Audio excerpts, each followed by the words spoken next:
tradisi yang terberai. Ada yang mencoba memunguti, namun ada juga yang lalai.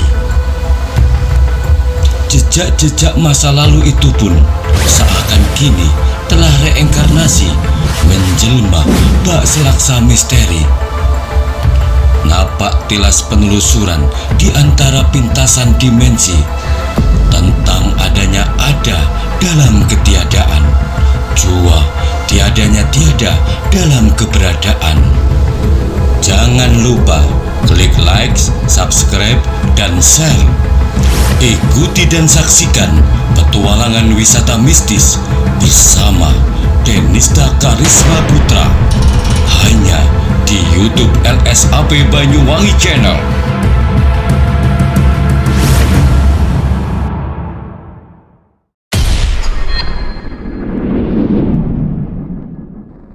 Pemirsa, setelah saya jalan-jalan di daerah sini, masih di Antaboga ini, ternyata memang banyak tempat-tempat titik-titik yang sangat indah dan punya energi positif yang luar biasa yang tak bisa saya ungkapkan ya secara pribadi.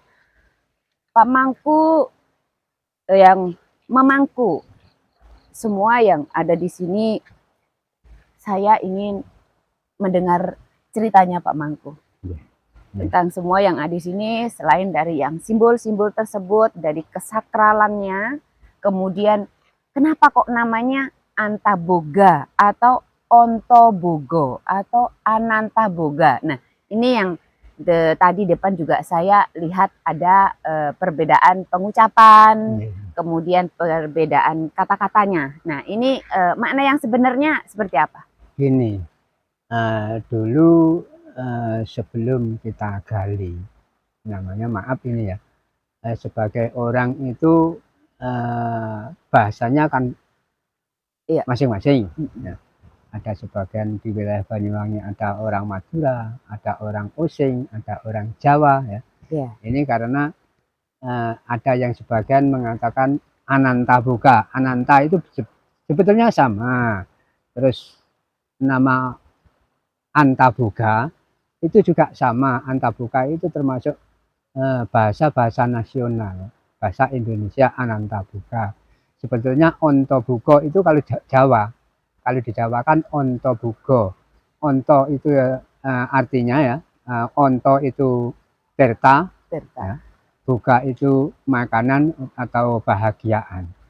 Jadi di sini di Ontobogo ini sumber-sumber kebahagiaan, sumber-sumber kehidupan apapun atau siapapun yang hidup di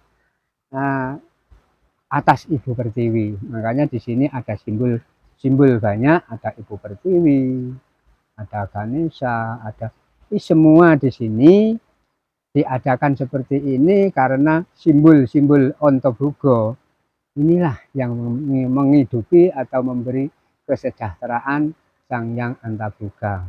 Makanya di sini dibangun seperti ini, tidak membedakan tentang ajaran, tentang agama, tentang suku, apapun. Ya, disinilah sumber-sumber kebahagiaan. Ya walaupun bukan di sini, di mana-mana tempat ini yang menghidupi kita semua, apapun yang hidup di atas Ibu Pertiwi itulah adalah Ontobogo, sumber-sumber mata air. Bahkan dulu ini sejarah.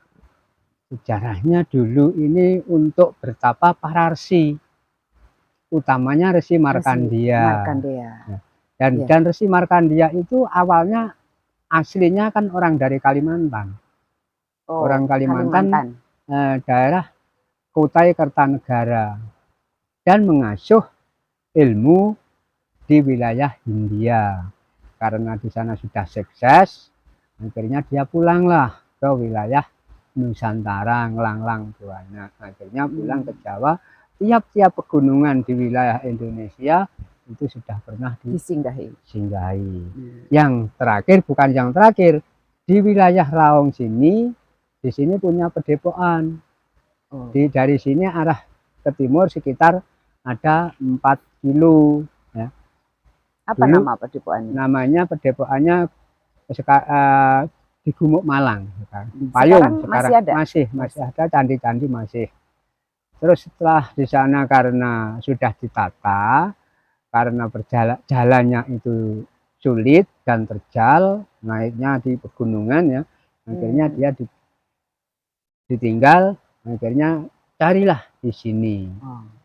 Sebetulnya ketemunya di Antabuka dengan di Gumuk Payung itu hampir sama.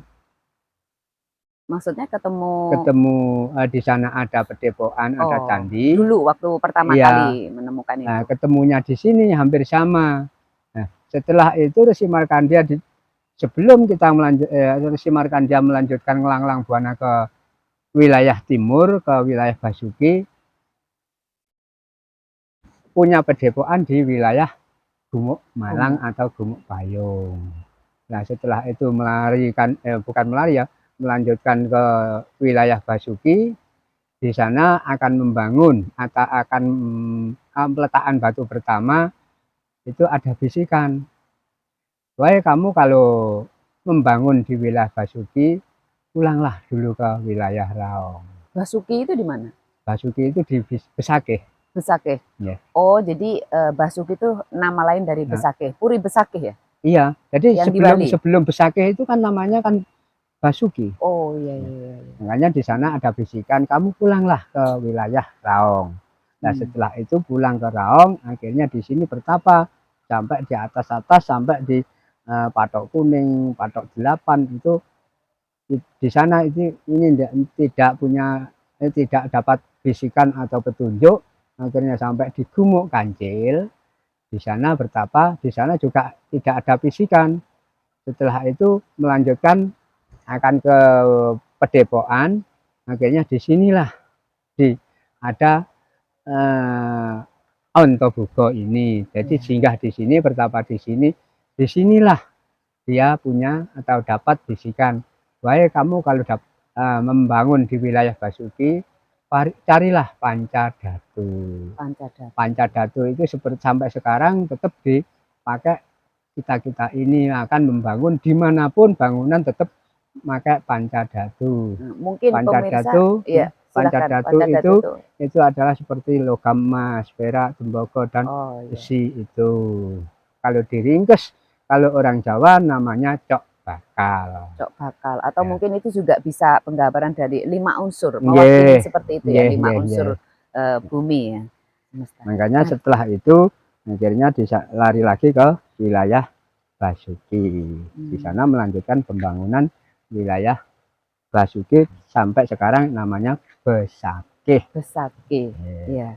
Jadi ternyata memang walaupun sedikit perjalanan dari Resi Markandeya ini, tapi terasa bahwa penggambaran dari yang masa sekarang bisa dibilang tentang ras ya, suku, agama itu sudah tertanam sejak dahulu, bahwa adanya yang sekarang disebut namanya toleransi ataupun moderasi.